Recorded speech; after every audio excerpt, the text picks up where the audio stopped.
But we must be very clear.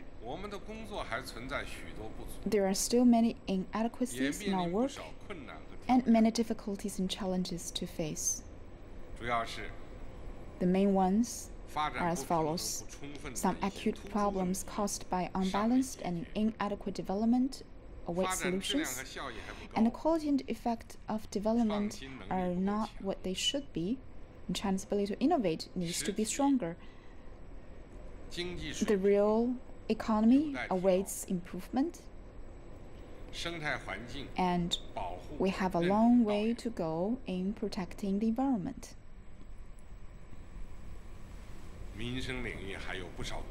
In work on public well-being, there are still many areas where we fall short, and poverty alleviation remains a formidable task. There are still large disparities in development between rural and urban areas, between regions, and in income distribution, and our people face many difficulties in environment, employment, education, healthcare, housing, and elderly care. The level of civil-mindedness needs further improvement. Social tension and problems are intertwined. Much remains to be done in seeing the country's governance is based in law, and China's system capacity for governance need to be further strengthened. Ideological struggles is still complicated, and in national security we face new developments. Some reform plans and major policies and measures need to be better implemented. Many dimensions of party building remain weak.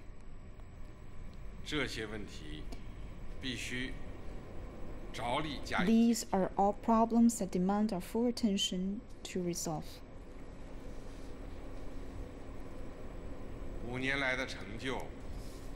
The achievements in the past 5 years are the results of a strong leadership of the party's Central Committee, and more importantly, the result of all party members and all the Chinese people pulling together in our pursuit. On behalf of the Central Committee of the Communist Party of China, I express our heartfelt thanks to the people of all ethnic groups, to all the other political parties, to people's organizations, and patriotic figures from all sectors of society, to our fellow countrymen and women in the Hong Kong and Macau Special Administrative Region, and in Taiwan,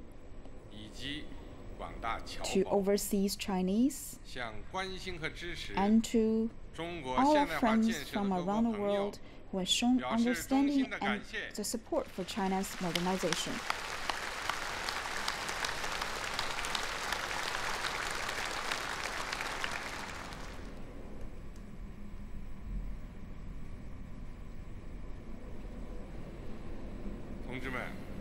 Comrades,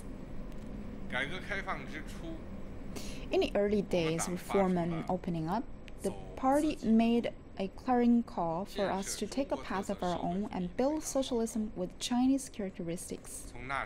Since that time, the party has united to lead all the Chinese people in tireless struggle, propelling China into a leading position in terms of economic and technological strength, defense capacities, and composite national strength.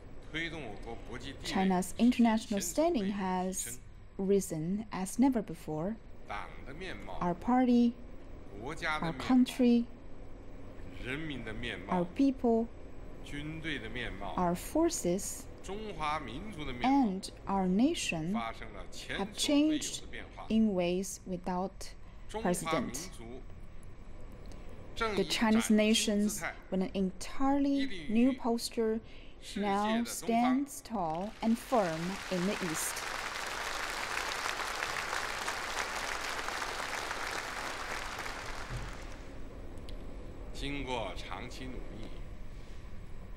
With decades of hard work, socialism with Chinese characteristics has crossed the threshold into a new era. This is a new historical juncture in China's development.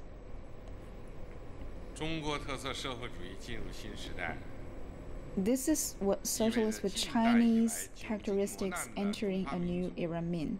The Chinese nation, which since modern times began, has endured so much for so long, has achieved tremendous transformation, has stood up, grown rich, and become strong.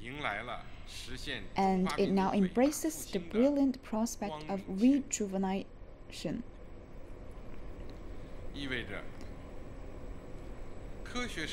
It means that scientific socialism is full of vitality in the 21st century of China,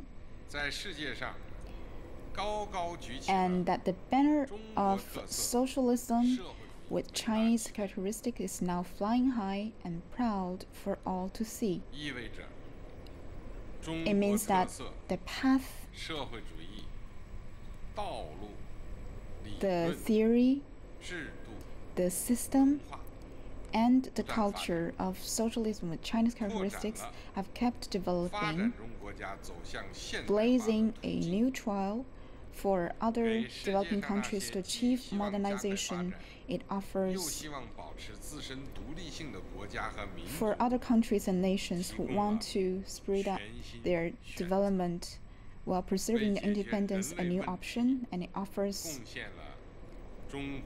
Chinese wisdom and the Chinese approach to solving the problems facing mankind. This new era will be an era of building on past successes to further advance our cause, and of continuing in a new historical context to strive for the success of socialism with Chinese characteristics. It will be an era of securing a decisive victory in building a moderately prosperous society in all respects, and for moving on to all our efforts to build a green, modern, socialist country. It will be an era for the Chinese people of all ethnic groups to work together and work hard to create a better life for themselves and ultimately achieve common prosperity for everyone. It will be an era for all of us, the sons and daughters of the Chinese nation, to strive with one heart to realize the Chinese dream of national rejuvenation. It will be an era that sees China moving closer to center stage and making greater contributions to mankind.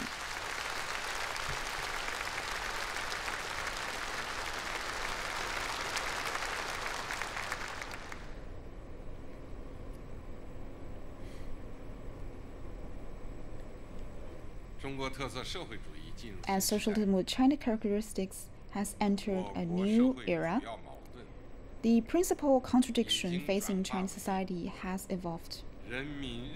What we now face is the contradiction between unbalanced and inadequate development of the people's ever-growing needs for a better life. And China has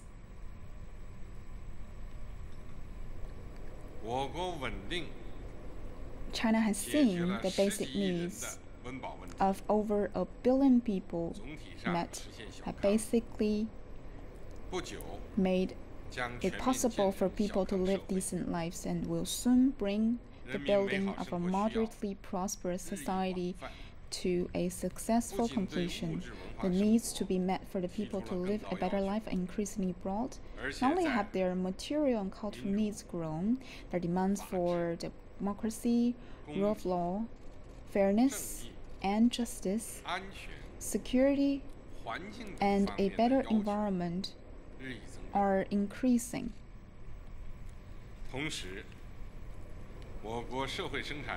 Well, China's overall productive forces have significantly improved. And in many areas, our production capacity leads the world. Our problem is that our development is unbalanced and inadequate. This has become the main constraining factor in meeting the people's increasing need for a better life. We must recognize that the evolution of the principal contradiction facing Chinese society represents a historic change that affects the whole landscape, that creates many new demands for the work of the party and the country. Building a continued efforts to sustain development, we must devote great energy to addressing development imbalances and inadequacies, and push hard to improve the quality and effect of development.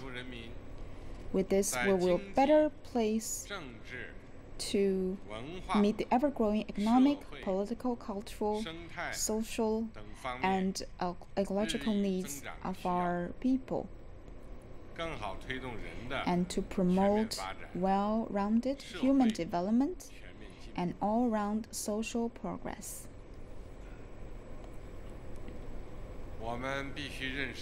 We must recognize that the evolution of the principal contradiction facing Chinese society does not change our assessment of the present stage of socialism in China. The basic dimension of the Chinese context that our country is still and will long remain in a primary stage of socialism has not changed. China's international status as the world's largest developing country has not changed. The whole party must be completely clear about this fundamental dimension of our national context, and must base our work on this most important reality, that is the primary stage of socialism. We must remain fully committed to the party's basic line as the source that keeps the party and the country going and that bring happiness to the people.